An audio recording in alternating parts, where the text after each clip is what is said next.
Bapak, Ibu, saudara-saudari, dan anak-anak yang terkasih, selamat pagi. Salam belas kasih dari hati Yesus yang Maha Kudus. Salam sehat, semangat, dan gembira selalu. Hari ini, Jumat 3 Februari 2023, kita akan mendengarkan sabda Tuhan dari Injil Markus bab 6 ayat 14 sampai 29.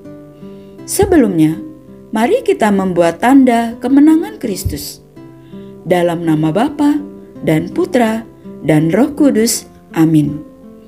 Pada waktu itu, Raja Herodes mendengar tentang Yesus, sebab namanya memang sudah terkenal dan orang mengatakan Yohanes Pembaptis sudah bangkit dari antara orang mati.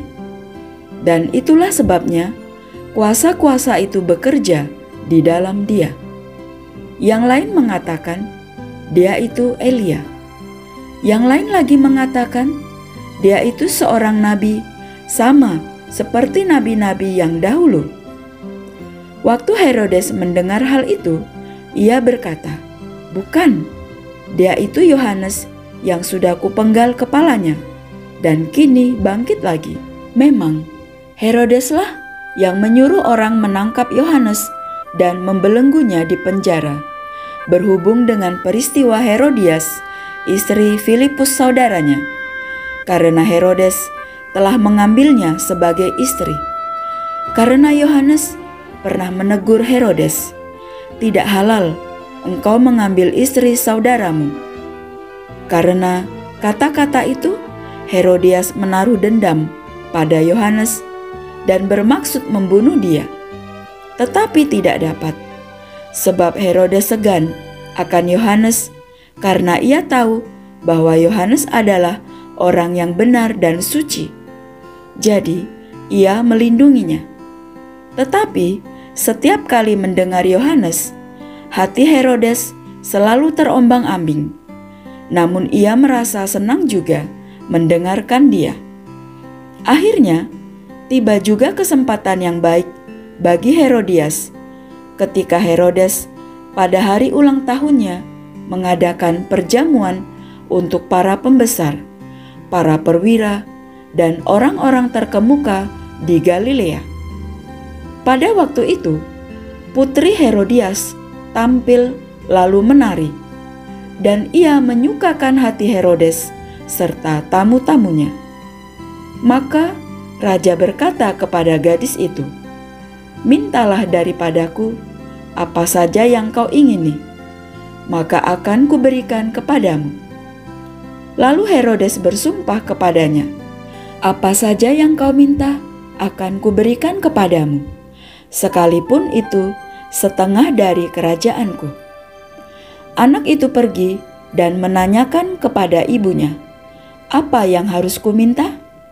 Jawab ibunya, "Kepala Yohanes Pembaptis."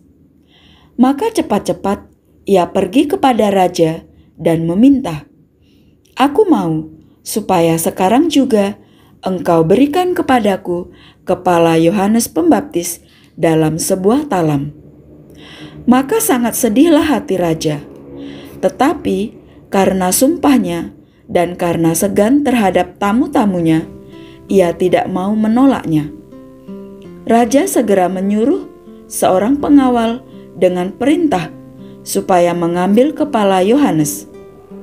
Orang itu pergi dan memenggal kepala Yohanes di penjara. Ia membawa kepala itu dalam sebuah talam dan memberikannya kepada gadis itu, dan gadis itu memberikannya pula kepada ibunya.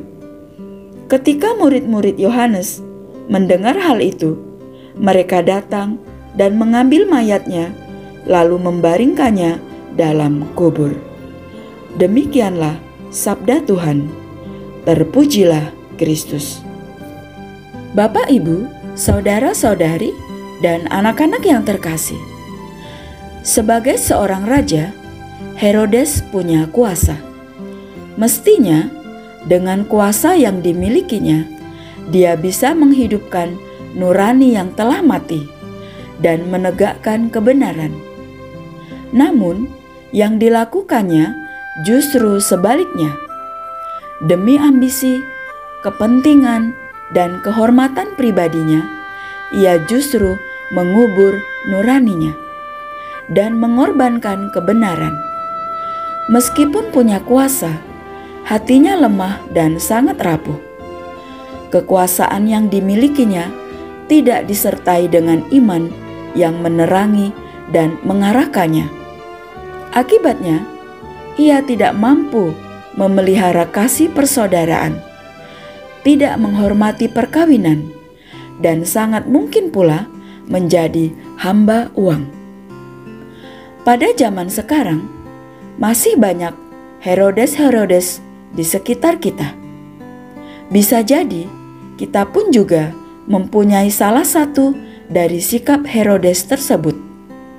Oleh karena itu, marilah kita mohon kepada Tuhan supaya para Herodes itu sadar akan sikap dan tindakannya yang merugikan masyarakat, kemudian bertobat.